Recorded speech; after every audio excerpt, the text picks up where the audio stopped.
Spiral,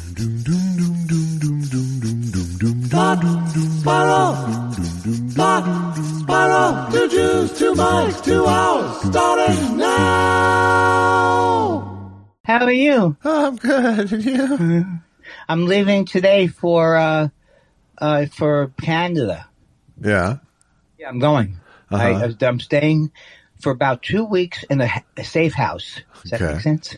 So far. Okay.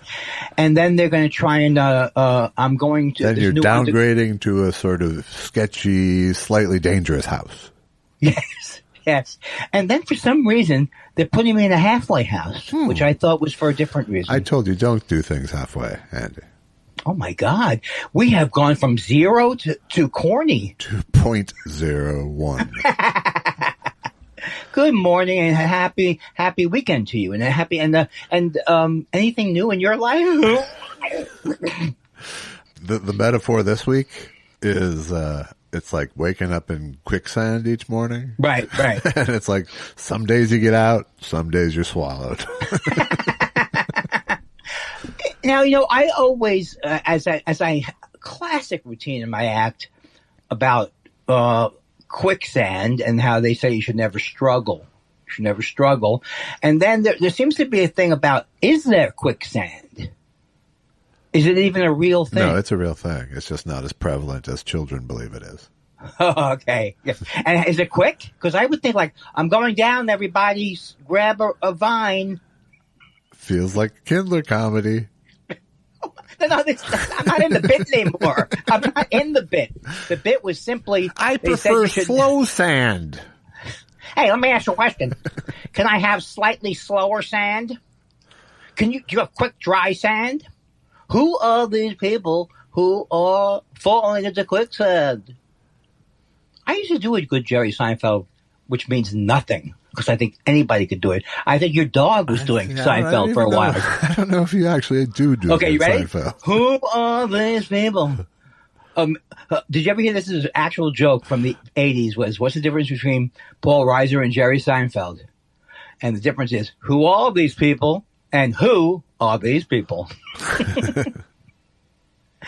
I did a gig Saturday that was awful. I think I'm going to have to stop it. I'm stopping it now. The 5th floor of the tourist mall.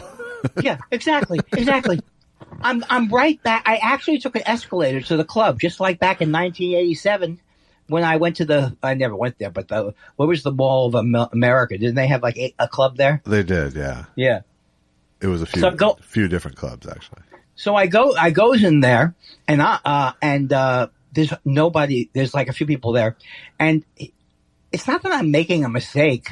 I just wanted to work on new material. Then I realized I need to go to whatever the alternative rooms or the semi-alternative rooms are. I need a nice crowd of 7 people. That's what I need right now as I'm building my material. Yeah. I don't need a tourist crowd at the Kookaburra Lounge. No, you do not. Actually, they weren't tourists. They were related to Omnipop. Had 3 of the acts on their show. Oh, that's good. That's quite a confidence-boosting showcase for them. And Bruce was telling me, I think that they want me to kind of promote the thing. No, it's not going to happen. That's what happens now a lot. Hey, we have a great new bringer club. Why can't there be a place in the Valley? Here's what I want. I want to go down to Vineland. There's a bunch of places in the Valley. Don't say Flappers ever again to me. I'm not saying Flappers. I'm saying there's a bunch. It takes as long to get to Flappers as it would to get to Bakersfield. Why are you yelling at me about your stupid comedy gigs? Where else in the Valley? The Ha Comedy Club? Look it up. Look it up in the 65 top places to see comedy in L.A. in the L.A. Times. Did you ever use Funkin' Wagnalls as a joke, or that was just strictly on Saturday Night Live? It was not Saturday Night Live. It was not Saturday Night Live, no. It was Laugh-In, yes, right? Laugh-In and Carson. Oh, okay. I would think it'd be an interesting... Sealed in a mayonnaise jar on Funkin' Wagnall's porch since noon today. And nobody has touched it, right? Right. Nobody has touched it. And I remember Ed McMahon, 40 or 50 years into the bit, was starting to get tired. May a pregnant yak break water in your jacuzzi.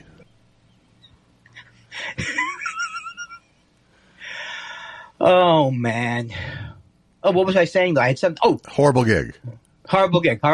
No. I think we covered that. You need somewhere in the valley to have a horrible gig rather than going over the hill for your horrible gigs.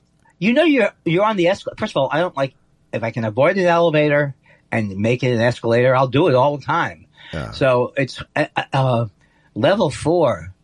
You can't even, it's not even a sign. Hey, if you're here for the Kookaburra Lounge, follow the yellow line or something. Well, there's a lot of places people aren't going that are all competing.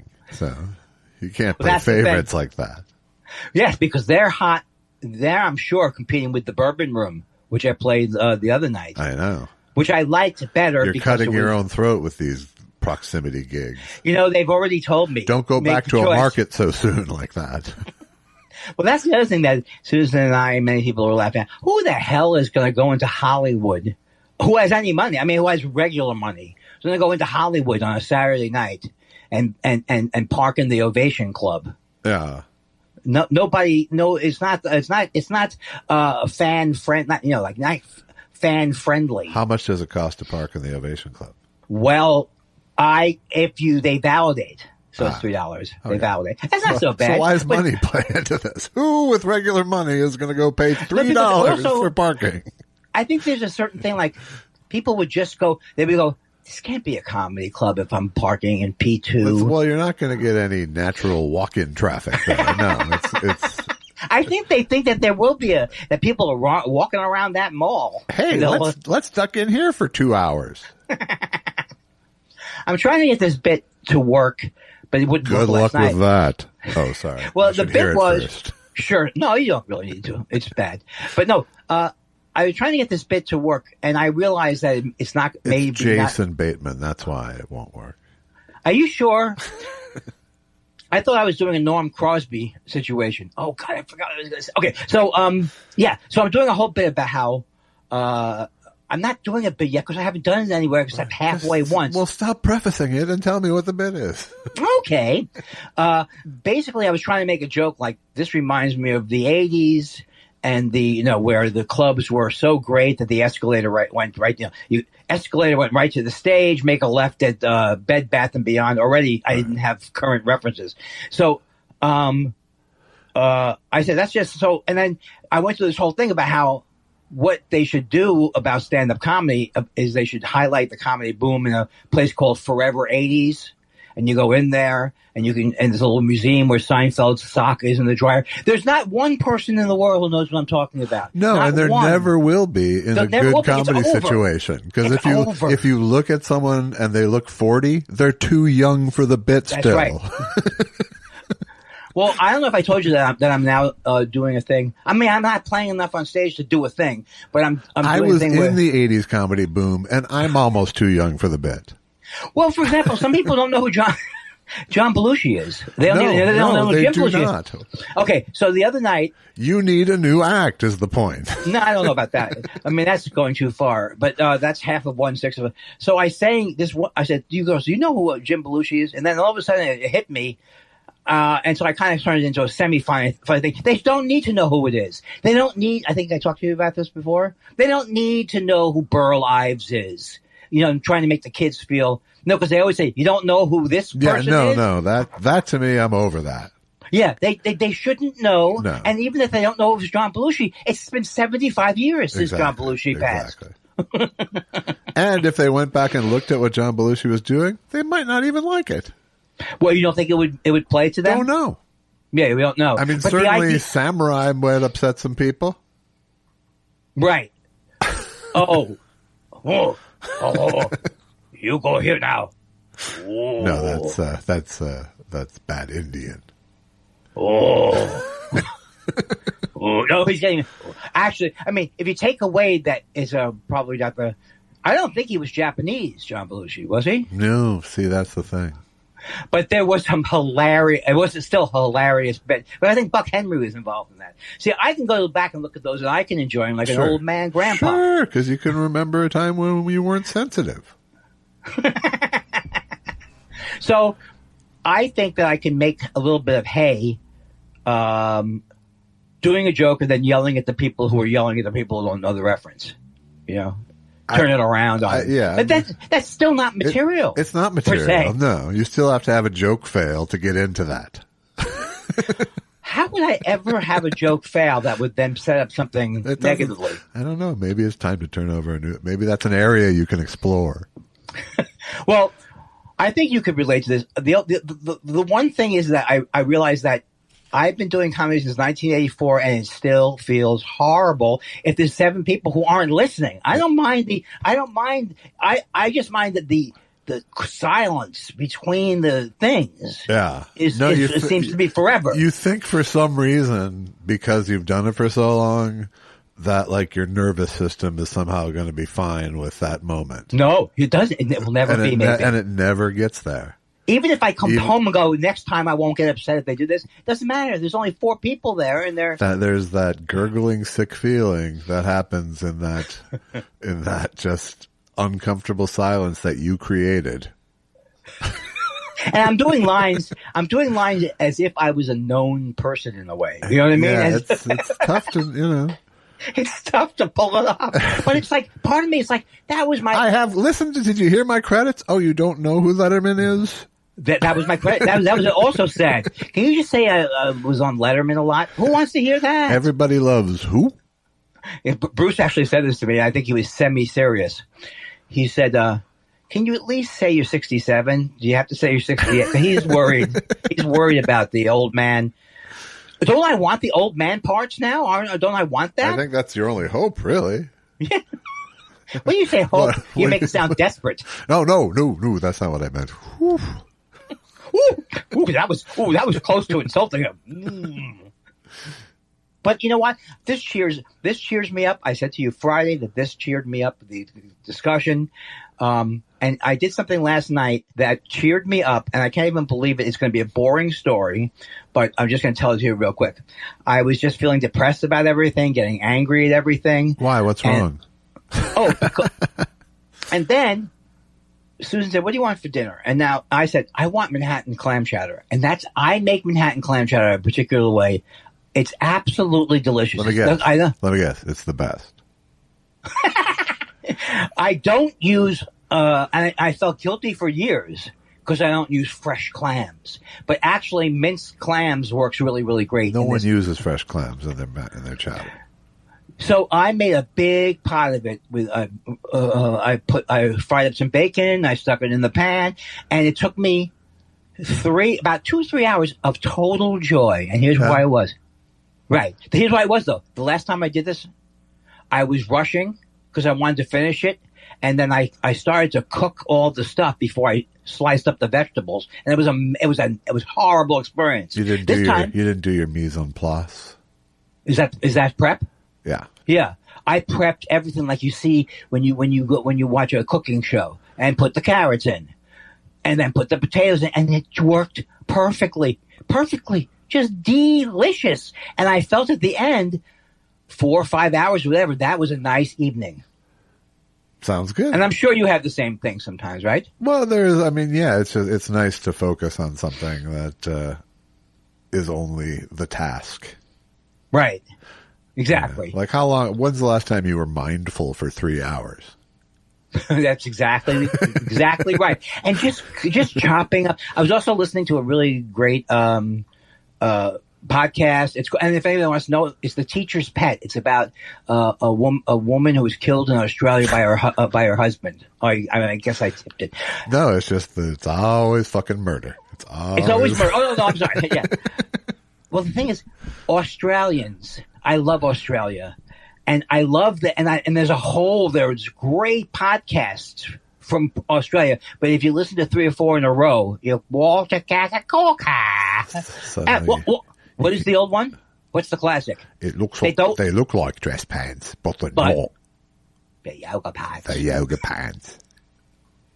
I can't believe I ever listened to that show, because that guy does a good show, the Case File show, but he just basically recounts horrible crimes. Well, you love that shit. I did in those days. Now I want a little verve. Yeah. A little storytelling. Well, there's another great show, and I didn't even think, no, you wouldn't like it. It's called True Crime Conversations. No, I would not. Right, but it's from Australia, and it's people interviewing these people about a case, and they're always great experts. It's not the usual schmucks. Yeah. So, I'm hot already. I'll say. Oh, my God. Did I turn you on with my tummy? Yeah. Oh, yeah.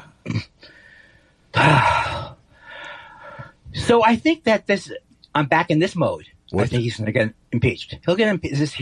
He won't be able to get past this. That was what kept me alive from 1917 to 1920, was I thought he would be impeached every week. From 1970 to 1920, you were worried about Woodrow Wilson? Oh, my God.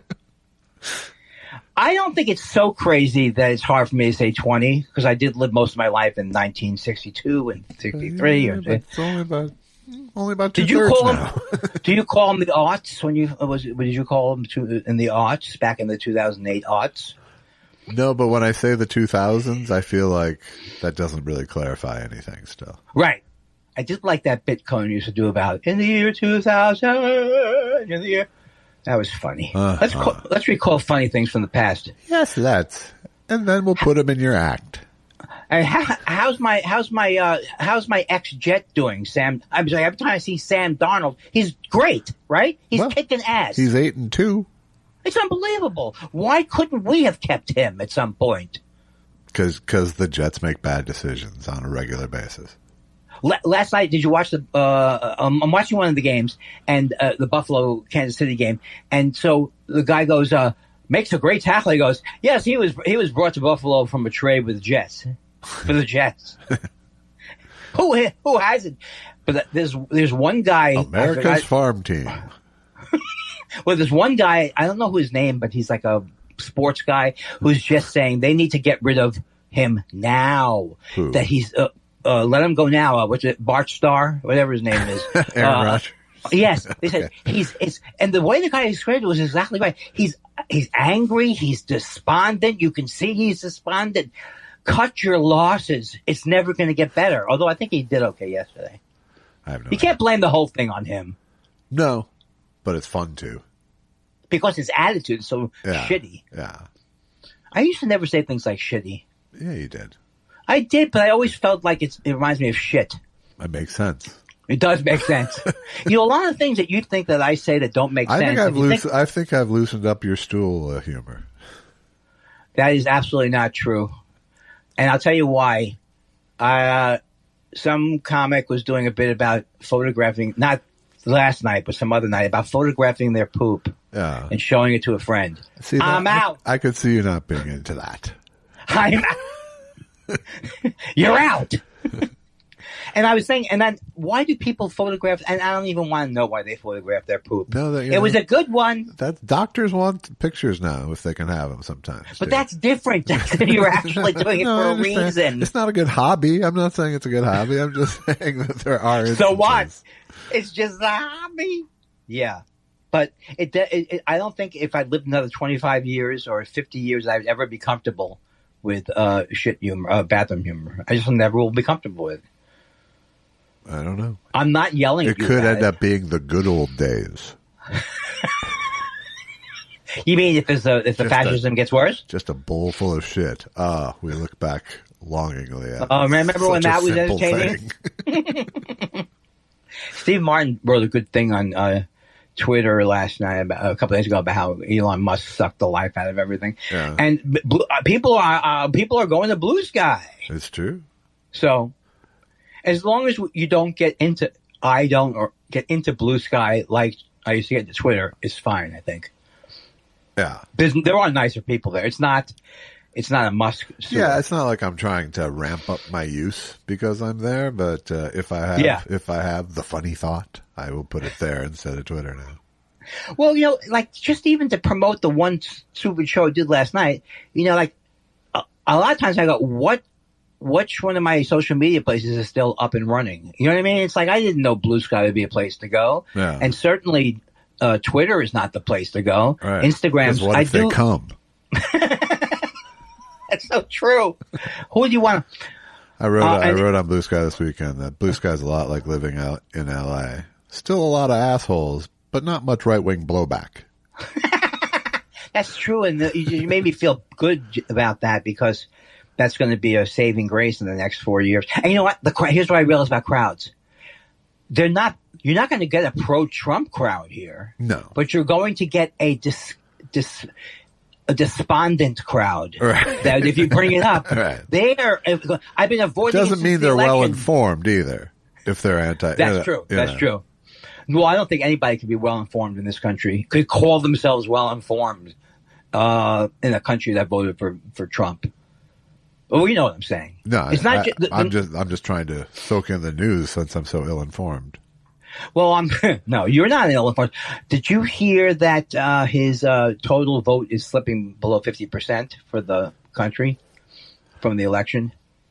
Yeah, I haven't seen it. I know it doesn't matter, but it makes me feel a little bit better. It makes me feel better. You know, when they have the days where they drop the Electoral College, which may never happen, and people in California feel like they're a part of the system, I would have felt bad. I feel better because it's going to be, because you'd see that there are so many people who hate this guy, but they're all in California or Oregon, Washington. Yeah.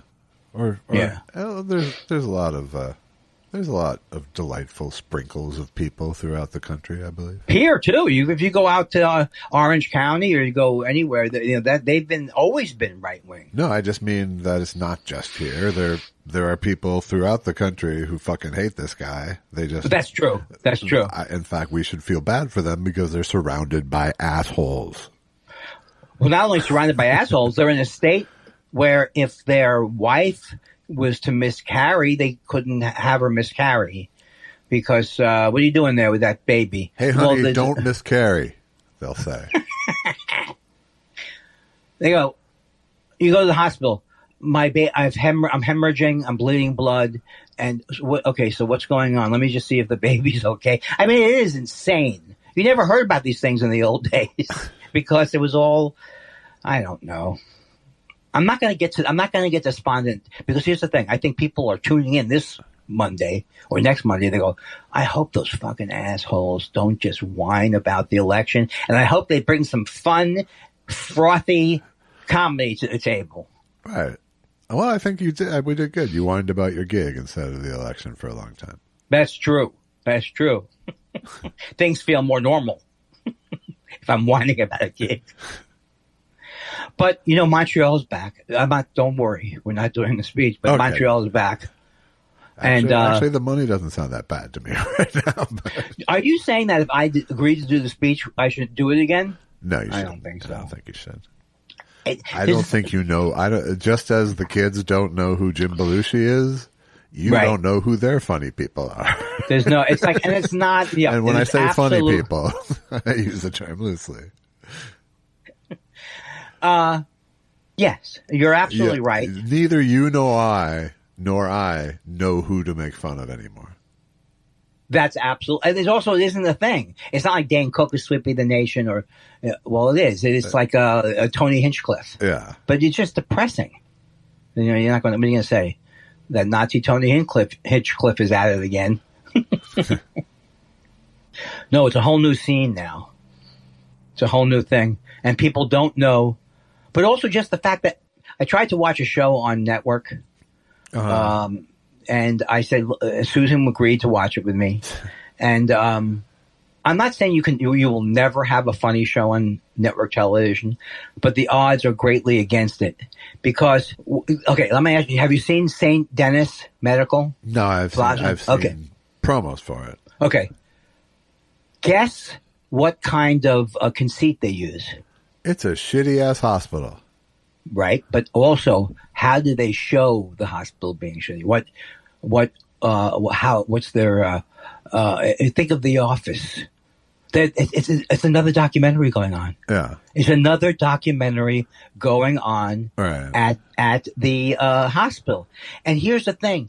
Comics are funny, or actors are funny when they do something funny into the camera, but it's just like you can't stop thinking, I'm watching the show and it's already a documentary. Right. It's already being watched. And so the comedy, obviously they think that's an easier way to do the comedy. I think it just means you can't get involved in you're not going to get involved in the show that much. Well, and I don't know if it, and when you have 21 minutes to have a beginning, middle, and an end of a story, I think that's just the only way to collapse it down at this point. I mean, it's clearly not the only way. Obviously, it's not. It is a lazy and hackneyed, overused trope now. Right. It's just right. And they don't even think about it. We're going to go with the documentary thing. I like it. But it's almost like that's the default sitcom format now. Yes. And things outside of it are the exception. Now, you're right. And I looked at things like I happen to love David Alan Grier. He's excellent. He's always excellent. He's excellent in this. He's excellent in whatever he does. Right. And the lead is I don't know her name, but she was in another medical show which was a much better show. Yeah. And she's hilarious. But she can't carry she's pretty good at carrying the whole show in a way because she's very funny. Yeah. Then they have this other woman who's the crazy administrator of the hospital. But they dive right in as if you know her. Oh no, she's at it again. That kind of thing. Right. You can't do. I mean, I'm not saying you can't do it because they are doing it, but I can't imagine this. And also, do you think what's the joke? I keep saying Saint Denis because I performed there in Canada. Yeah. Why is it Dennis with one N? Why would you ask me that even? Well, because you're an expert. So anyway, I did try, and then I was like 20 minutes in. Yeah. 20 minutes in. It's like, well, that's it. That's the show is 20 minutes. 20 minutes in with commercials. Ah, okay. So, well, first of all, you said you have Peacock. Yeah. Why would you watch it with commercials? Only because we were looking for something new to watch. I mean, Susan made all the same. She didn't argue, but she was like, "Oh, okay." Because I said, let's watch it now. It's premiering tonight. Yeah. We don't have anything better to do for that half hour, which we probably would have. But that's why I watched it there. Sometimes I do watch things when they come out, without commercials. So you can be part of the conversation. Well, I want to meet at the non-existent water cooler. Right. At the non-existent job where everyone gathers around the water cooler. But I do have my cone-shaped cup. Right. It's over. It's over for those jobs. It's over for people being around the water cooler. I'm just being depressed about it. Seems like everything's over. Now you're just missing things that you never had. Well, there are a lot of people who seem to be out of work. And I was talking to a friend of mine who does like energy. He's into it's like his business is energy and trying to get lower cost energy to different people. And he was telling me that a lot of he said the Inflation Reduction Act was unbelievably great. And I knew it was great when they made it happen. He goes, and now the terrible thing is Trump is going to reap some of the rewards from the Inflation Reduction Act that were really good things. But he's going to try and unwind them. For example, he wants to take away the EV credit when you buy a car. Right. It's like $7,500. Right. And people go, oh, Elon Musk won't like that. Elon Musk is fine with it because he thinks it'll hurt his competitors more. Right. But the whole idea that you don't give an incentive, this is what a government should be for, that you are trying to the degree that you can, encourage people to use this. But that is 100% contrary to his agenda, which is to fuck it up. Well, I mean, it's to lean into fossil fuels, but no one's going to fucking drill if the prices are down mid double digit barrel price. No one goes drilling for that price. Right. So, and nobody wants to work nobody wants to work. We're already like fucking squeezing our country like an accordion to get the oil out. But the thing is like, there are Haitian immigrants who are fleeing from Springfield, Ohio, because of what happened. And also, I hope they don't come here. I'm kidding. And I put them on a plane. But the thing is, they're leaving there, and absolutely they have a right to be scared because they're on a thing that could be pulled. They're on a temporary thing that I'm sure Trump will pull at one day. Right. And it's the thing he's heard of, so he's most likely to target those Springfield. No, I heard about it. And then the other thing is that this, but people don't know this. Americans are not going to do the meat packing jobs that kill yourself by working in a factory for 45 hours a day. No, none of these Americans who are complaining about they might for twice the price. Right. And make exactly your chicken twice the price. Exactly. So it's such I don't have to tell you this, but this whole idea of they're pouring in from the southern border, it's ridiculous to talk about because it's like arguing with yourself. Except I look in the mirror and I see a more handsome guy. That's you. You're the more handsome guy. Youth does it. So, this week, just give me a quick thing on, are the Knicks okay or are the Lakers okay? The Lakers are good right now. And the Knicks are still hovering around 500? I believe so, yeah. Yeah. And they're doing one of the many things now. They're whating, huh? They're starting a mini, I don't even understand what they do, but they do like a mini thing. The in-season tournament? Is that what you're talking about? What's it called? The in-season tournament? Is that what you're referring to? Yes. As the mini thing?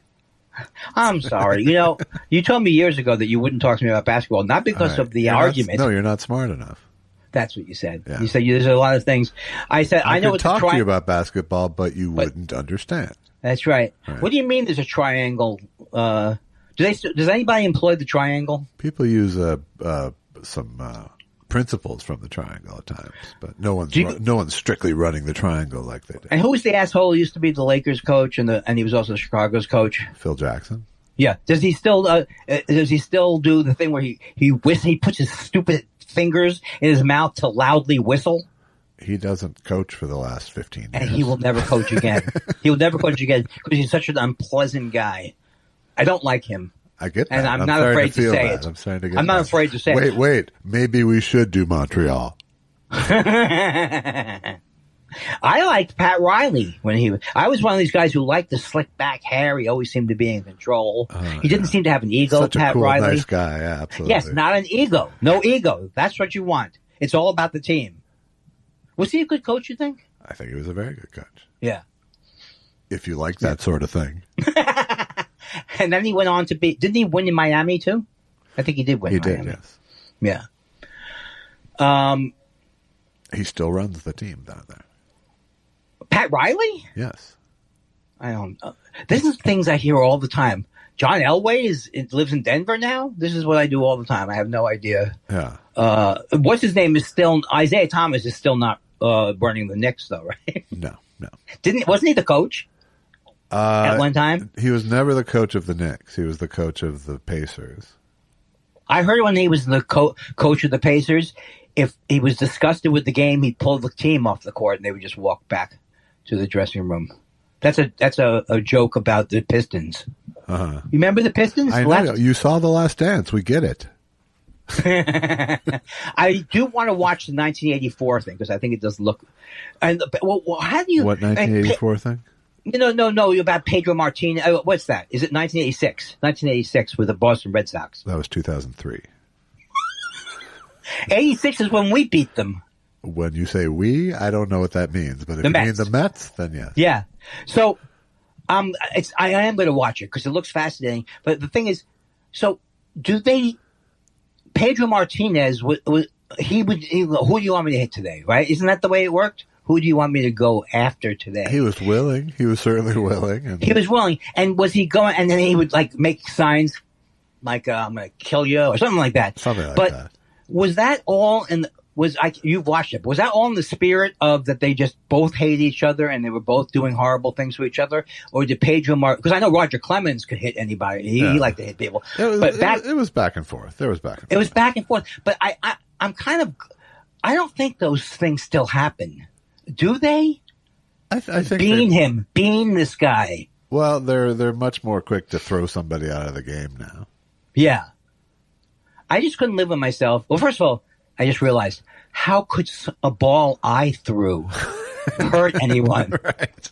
Can you imagine it? I hit him in the head. I killed a baby. He catches it by his ear. Do you know I never played hardball? We talked about that, yeah. Okay. And you did? I did. You were Little League. I was never not afraid of the hardball, but I did play. And here's the thing. When I watch baseball today, I love it. I think they're doing a great job. I would not. If they said, okay, Andy, what happens? What's the worst thing that can happen when you're pitching? Well, someone could crack a ball right into your face. and you wouldn't have time. Right. You wouldn't have time to react to it because it's that fast. Right. I don't think so. Why do we have to play? Why can't it be a small ball that's like not Nerf, but something that we enjoy? It's fun, but but it doesn't hit Tony Kubek's. Now, Tony Kubek, his whole career was over, but he claims it wasn't by being hit in the throat. Yeah. And then you had things like one. I loved Juan Marichal as a kid. All right. Okay. Now you're just an old man rambling. Okay. I know. But I loved Juan Marichal. Well, Juan Marichal, I still get, people say, it was crazy back then. Yes, when you hit someone over the head with a bat, it is kind of crazy. It is. Those are rough times. A lot of emotion back in those days. I'm glad they've eliminated the death stuff out of baseball. I don't think the death stuff. Yeah, sliding in with your spikes and killing people. Yeah. And it used to be that the catcher was supposed to stop you from hitting the plate, right? In the old days. Still is supposed to. Well, he's not supposed to block the plate. You can block the plate, but they're supposed to not. All right. So what else is so anything? I'm trying to. This is the goal. We're just gonna watch stuff. Just gonna watch, and I'm doing good. I'm doing good. I'm not. Don't think I'm watching 60 Minutes. No, not gonna happen. No. Are you watching anything? Just news. I mean, you watch news a little. I mean, are you able to just? I'm going to listen a little bit today, or it's what I need to do is get out of my turn it on first thing. Yeah, habit. I need to get my head somewhere else first, and let that distract me from where my head is, rather than trying to distract myself from that. Like today, before the show, I had my yogurt and I listened to a nice podcast about a missing woman who was killed by her husband. But still, it was calming to me. I don't know why murder is so soothing to you. It's not really just murder. It's upsetting. It's not. I'm trying to think about it. My wife too. She loves murder. Well, the thing is, anybody who loves murder crimes gets sick of it, because I used to love all the murder shows, but there's some of them so horrible. There's very few that are good, actual things with that. And I also like con stuff. You should talk to Josh Mankiewicz and see how he keeps murder fresh. He does keep murder fresh. He does. That's still a damn good show. And you know what? 2020 isn't that bad either. Or 48 Hours if you're looking for something. What show wouldn't you watch, asshole? What's wrong? What show wouldn't I watch? But here's the thing. It's ADHD, right? Or ADD. For some reason, if I'm interested in the topic, even if it's about murder or whatever, it calms me down to just not be thinking about everything else. Right. And so when I was making the Manhattan Clam Chowder, I listened to 6 episodes of My Teacher's Pet. The Teacher's Pet. Uh-huh. And so it was like, it's fine. It's good. And you don't do that when you shop or stuff like that? I don't when I shop, no. You don't listen to stuff on the thing? No. So you don't have, but you have to have the TV on all day. So you have your own version of it. Oh no, I mean, I'm fine with the distraction of looking at other people and the stupid shit they're buying. I'm fine with, I also just have this, I don't like the lack of situational awareness that earphones bring. Well, I think that's smart.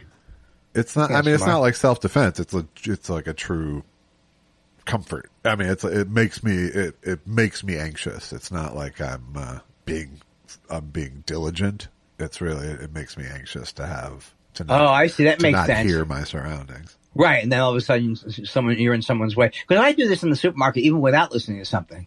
My shopping cart is blocking half the aisle and I'm reaching up on the shelf to block the other. Is that the coffee? Sir, can you read that for me, sir? And then, oh, I'm very sorry. People trying to get by me. Yeah. My general mode is observant. Yes. But you enjoy it. It fits into your, into the way that you do your thing. You're always looking, it's something you could use in your next novel, that kind of thing. If only. But, right. No, but it is just, I don't know. There's a core part of me that just kind of finds the world interesting. Well, that's good. And I think. I'd rather just sort of, my brain is entertaining. I come up with, that's true. There's funny jokes going on. Well, I literally have 8 sets of AirPods, whatever the hell. I'm sorry. I'll turn this off. So close on that No Kings Act, but I'll turn it off. I have 8 or 7 or 8 that only has one pod. Yeah. Because I didn't realize that you cannot wear AirPods anywhere out. You're not, unless you think you're never going to make this move or you're going to make that move. So I actually think it's very safe when I do it because I'm listening to a podcast, so it's just talking and I only have it in one ear. Yeah. So I'm usually aware of what's going on, but not that much. Yeah, it's not like, I mean, I don't think even if you had it in 2 ears, I don't think you're wrong. It's just not my bag. And also because I live so close to the supermarket, I've been enjoying. I went there and said, I'm going to enjoy the supermarket. Yeah. And that just entails, just relaxing. It's not as bad. You actually see things in the market when you're relaxed and going through. Right. So it's just that I'm still trying to get over that everything was terrible as a kid because my mom would be yelling at the people at the store. Not yelling at the store, but everything was unpleasant. So I thought everything in life was unpleasant. Grocery shopping is unpleasant. Right. It's all unpleasant, but it just isn't. It just isn't. No. Right. I don't think it's nirvana. It's like, where are we going today? We're going to go to Albertsons. Well, and it's never going to be pleasant every time because sometimes you just ran out of shit and you didn't want to go out, but you're going. I keep thinking there's going to be some magical thing where the hot food is great. You go in there, they're having I have no interest in ordering hot food from the market. No, I don't either. But I hate buffets. So. Well, even in Vegas? Yes. Well, I used to love those buffets. I mean, I don't hate them in Vegas. Right. But I wouldn't go out of my way to eat one. So you think having food in a chafing dish for several hours? My whole life, just the piles of food thing. Yeah. Was a turn off to me, which is counterintuitive for a very fat kid who loved food. But just the piles of warm food to me is always oogie. All you can eat sushi to me is the example of something that's so terrible thinking about it. Yeah. Like the sushi's out on the thing. Right. Did you replace the sushi? Well, no, people are still taking it from that chafing dish. I don't think there's someone's going to disagree with me. I just don't think anything that's advertised all you can eat is usually bad. I'm going to go out on a limb. Yeah. Or at least not good for you. And it's age too. In my 20s and 30s, I really would go and devour. I could have soup and then a salad and devour the whole meal. Yeah. I can't eat that much now. And you're young and you're value-minded, and there's nothing wrong with that. I used to go to the early bird special at Zookie's. Yeah. My friend Bill and I, when we were doing comedy in Santa Monica, the early bird, and boy, it was not good. No. Do you remember that place? Kenny's Deli. Kenny's Deli, that's what it was. But I don't know if you even remember that. No, I don't. Why would you? I don't know. It was like what's the one that's closed a lot of them, but we all loved it for many years? Jerry's? Yeah. One time I got a soup from Jerry's, and I look and there's a label on the styrofoam, right? And it says, "Do not reheat the soup in this styrofoam, you stupid idiot." And I just got this image of if they have a label on that, someone died from doing something stupid. No, it just fucking melted in their microwave and the soup went everywhere. There's one Jerry's Deli. There's still a couple of Jerry's Delis. I don't think left. there is. I think it's over. I certainly hope the bowling alley didn't leave. That was where I ate my first meal in LA when I first came out here. Oh my God. People, just so you know, there was 35 mouth pops I had to take out today. What are you going to do? Hold on, Josh. I have to get the door. Josh, hold on. Hold on. Someone's at the buzzer. I thought it's somewhat improved, right? No, it's been horrible today. Because I fucked myself too. Because now I'm super hypersensitive, both when they're happening and when I'm editing. So. Oh boy, that must make it nice to while you're hosting the show. Yes. And now the audience knows when I missed one. It was a big mistake. Okay, it was a big mistake to point it out, but I don't think so. I think there's a lot of audiophiles who already hate our show for the sound. Yeah. And then they like to listen each week to hear how many pops there are. They have their own pop charts, if you will. Oh, I hurt myself so terribly. Oh. Is that it? That was it. That's the sound. Yes. Now you know. I think it is a nerve-wracking thing. It's nerve-wracking. I think I can actually... Well, I'm not going to ever stop drinking coffee during the show. That's okay, right? That's okay. That's not Just it. don't finish it with a pop. I don't need to. I just think that there's some things that I've learned over the years. People wouldn't believe it, but there are many things. I've become a better listener from doing the show. Many people might not believe it, but I am a much better listener than I was when I started, which I don't think I listened ever when I started with you. I didn't even know you said, I don't remember you saying, let's start the show. No, I was Charlie Brown's teacher to you for the first 4 years. That's not really true. I think that, well, maybe it is. I think that, I just think that, we had growing pains and now that we're on Easy Street, we can look back at it and laugh. Uh-huh. In fact, let's. My God, you are, I would not be surprised if later this week we find you dead in the bathroom. With this I would not be attitude. surprised either. So you were feeling better last week about things, and it's projects. just, like I said, it's every day. It's you wake up in quicksand. Some days you get out. Some days you don't.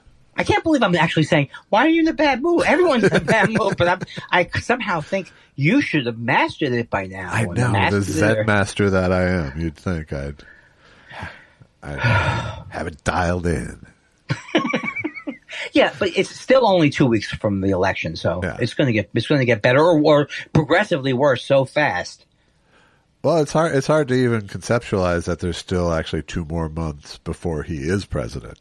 I know, and everything. And yes, because the lame duck. Well, at least there won't be an insurrection, right? That's the one good thing. Is that where are all those people who? Where all people said it was rigged? The MAGA people. Yeah. Now that they've won it, how do they justify that they didn't lose this time? Hard to say. Questions will be asked. Oh boy! But I just hope that the Democrats come up with a better slogan next time. A better slogan than "Happy assholes." Yes, and I don't. And as we talked about this, I am not engaging in the blame game because I think she ran a excellent campaign, and that isn't the problem. Is the campaign, and nobody could have predicted that Biden would be the way he was.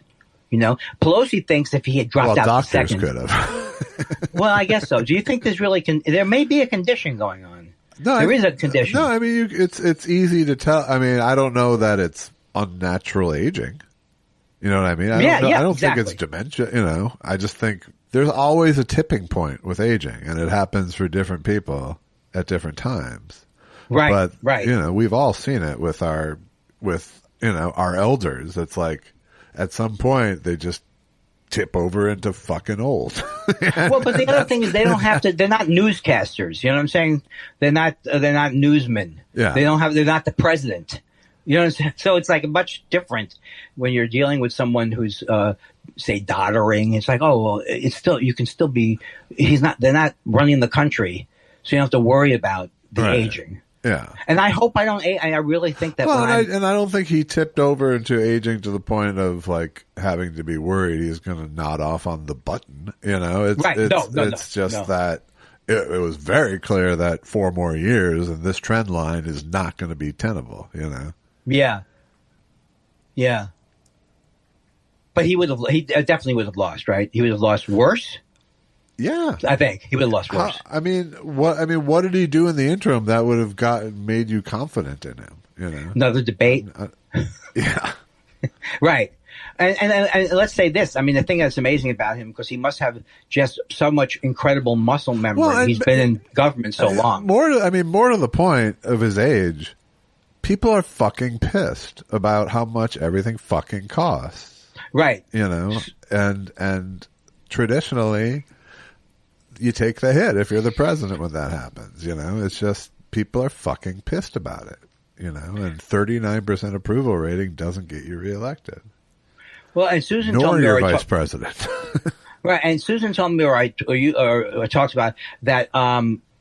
Almost all incumbents all the way around the world Absolutely, yeah. No, it is a global movement against the incumbents because of what's happened in the last 4 years. And we're not justifying people voting for the "I will kill this population, I will send this." We're not saying that's good that they turned him. No, we're just saying it was just terrible. I just don't think it's a tide that could have been surfed, right, by anyone. So at least in that situation, at least in the "hey, it's me" for 3 months and that's it, you know.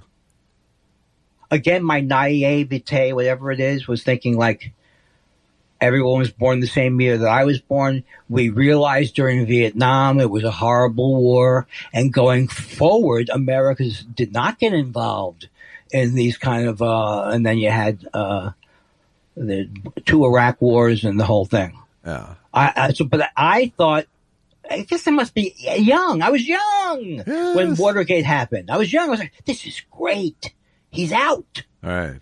And then I did place my faith in some kind of government thing. I think it's good that I've dropped the veil. I'm only 68, but I've dropped the veil on thinking that that's going to be.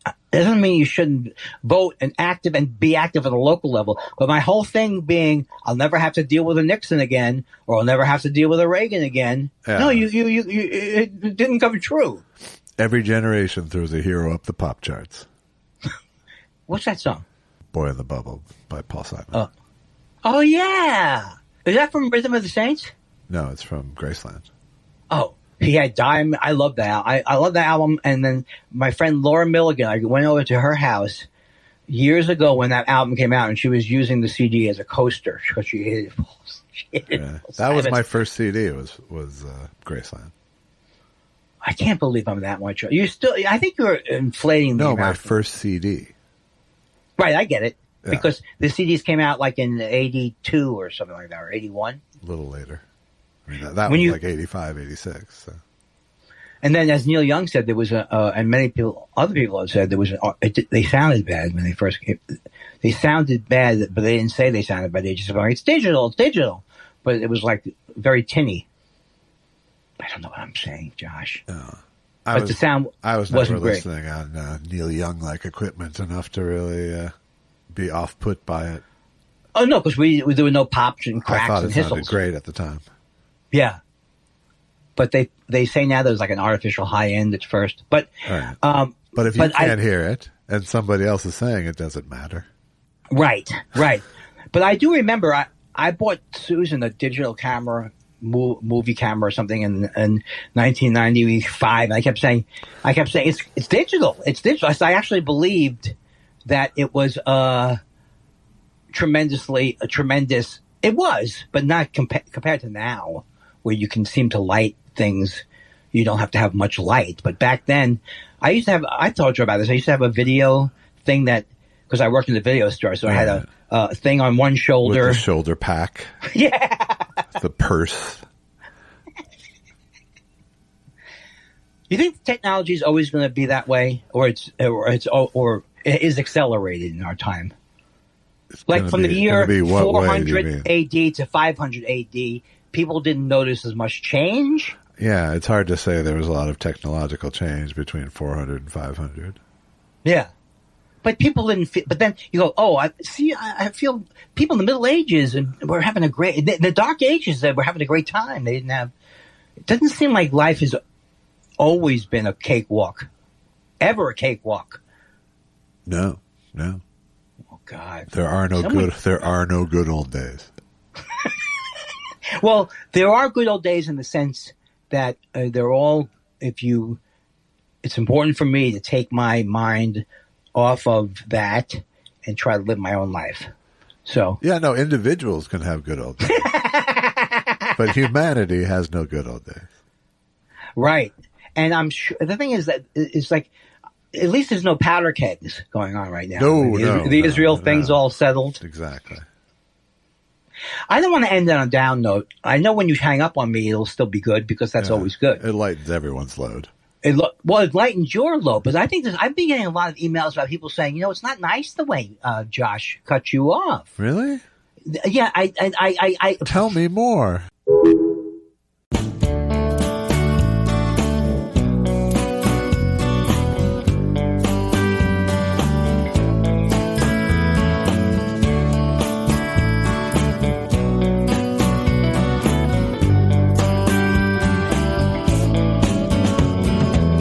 Why can't everyone be nice like me?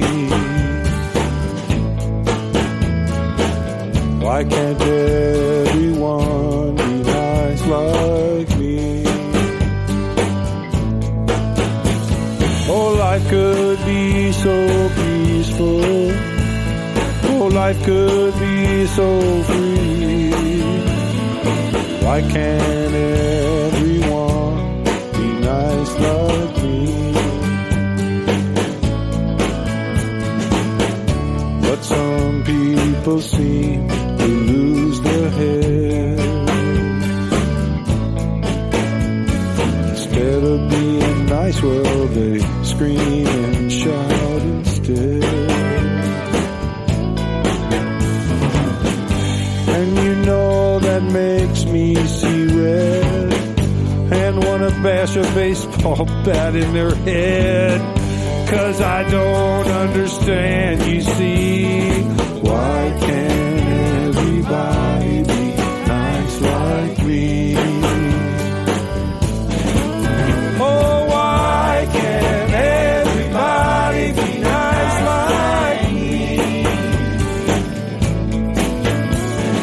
Why can't everyone be nice like me?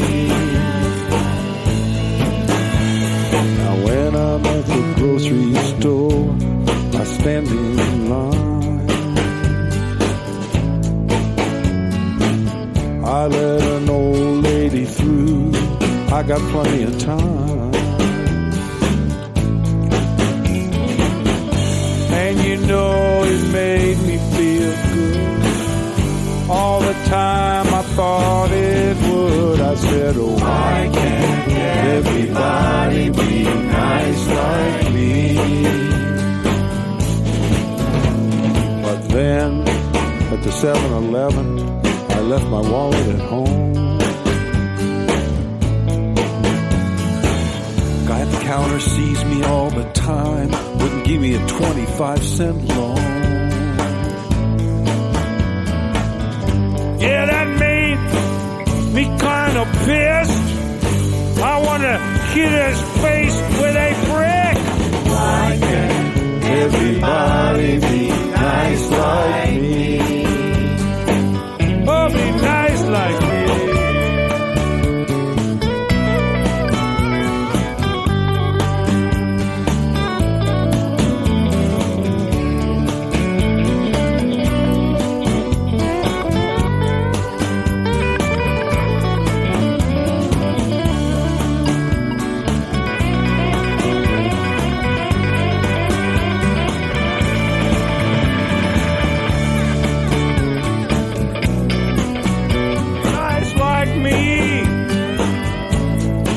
Just with a little effort, with a little persistence, a little patience, a little caring, they could be nice like me. They could just try a little harder, and they could be nice. They could be nice like me. Common courtesy. Yes, that's right. General respect. That's exactly what's missing from... I'm only asking for what's coming to me. It wouldn't be that difficult, really. It's no skin off your nose. No big skin. That's what yeah, exactly. What are you complaining about? I mean, life is good for you. Why can't you just be, why can't everybody be nice like me? Hey, get off my back. Why can't everybody be nice like me? Hey, get off my back. Occasionally I get angry in my car. Well, those, yeah, but... When people people cut me off, and then they also hit me in the back rear side panel, That and they is so treacherous and murderous. blow cigarette smoke in my face, give me a fake insurance number, and then that's right. kick me in the groin for good measure. I have to admit that gets on my nerves. And they leave him in the street. Why is everybody getting on my nerves? It's just an opportunity for personal advancement. They're giving you an opportunity for personal advancement. On the karmic wheel of life, they're helping you out so you can get it right. Yeah, but why can't everybody be nice like me? Wouldn't it be easier if everybody be nice like me? Yeah, I mean, wouldn't that just be, doesn't it make sense somehow just to, can everybody be nice like me?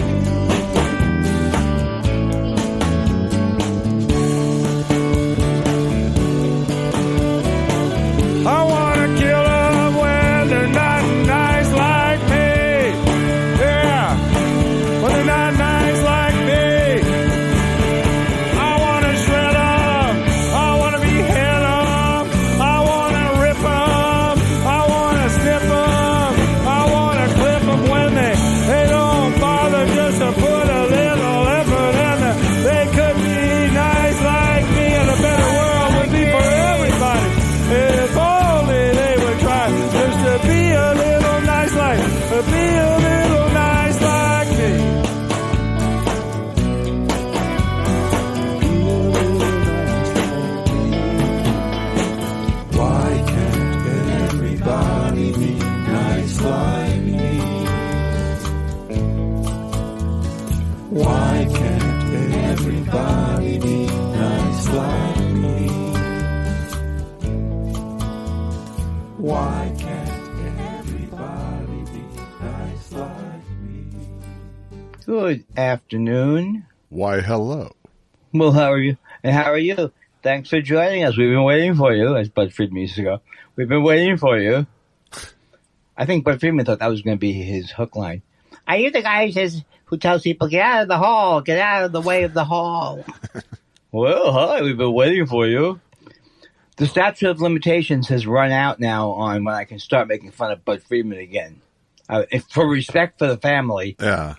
I haven't done my Bud Friedman material for You've lost your few respect years. for the family? Is that what you're saying? No, out of respect, out of respect. I think it's a big difference between lost respect and out of respect. Yeah. Do you feel like Bud Friedman was good to you overall? I think Bud Friedman was good to himself all along. No, he was, you know what? Look, he thought I was funny, I think, at one point. Mark Lanow never thought I was funny, and he would torture me, and because you had to speak to him after your set. Yeah. And you go, and people were going, yeah, all right, I can see this. And first of all, he was angry all the time. I mean, I think comedy angered him. Yeah. What are you doing? What? It angers you, too. Yes, in his defense, it angers me as well. But we got friendly later on. We would go to Montreal, not together, but on different things. And All right. and Bud, he was a force of nature. How's that? Good? That was good. I hope Zoe doesn't. Hey, Zoe, if you're listening, if you do listen to the show, You can just stop right here. there. Well, you No, know, I don't mean obviously Zoe. we're- I mean you. You can stop right there. Oh, I can stop right there. But Zoe, I love you. I love you. It's not you. Oh my God. It's your horrible father. He's No, talking stop about. it. Her father has passed away, and her father was very, very loving to her. This is the way it works. People's fathers and mothers. Why do you ask me questions? No, maybe they're both, get out of the way, out of the way. We've Clear been the waiting hall. for. Clear the hall. Do you think that the fact that he wore a monocle is indicative of, what was that? When did that start? Did they not have bifocals? I don't know if it had any ophthalmological benefit for him at all, but it was definitely. Oh, he didn't need it. It He was did not definitely need it. his affectation of choice.